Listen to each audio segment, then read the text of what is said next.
परत एकदा बिग बॉसच्या स्टेजवर भेटून मला फार बरं वाटलं. मलाही सर तुमचं खूप खूप खूप स्वागत आहे.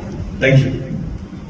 बापरे, गेल्या वर्षी सर म्हणजे मी प्रत्यक्षात तुमचं प्रेमही अनुभवलंय, तुमचा रागही अनुभवलाय खूप जास्त. सो आजही ना सर सीझन संपलाय तरी शनिवार रविवार आला की असं कधी कधी वाटतं की तुम्ही टीव्हीतून बाहेर याल आणि आता मला ओरडा, कारण की कौतुकापेक्षा ओरडा जास्त काढलाय. त्यात माझा दोष नाहीये. तुम्ही जे टीव्हीवर करणार तसंच मी वागणार ना. म्हणजे तुम्ही जर असं काही केलं असतं त्याच्यावर मला ओरडावं लागलं नसतं तर मी तसा वागलो असतो. हो सर, पण कौतुकही केलंय. कौतुकही भरपूर केलं येस तुमचं. Sir, yes sir.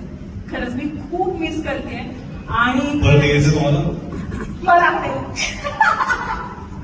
नाही, मला खरंच आवडेल, कारण की बिग बॉस हा शो खूप मनापासून, म्हणजे मी खूप इमोशनल होते बिग बॉस हे नाव ऐकलं तरी सर. आणि मला खूप ते दिवस आठवतात, केलेल्या चुका आठवतात आणि तुमचं ओरडणं आठवतं.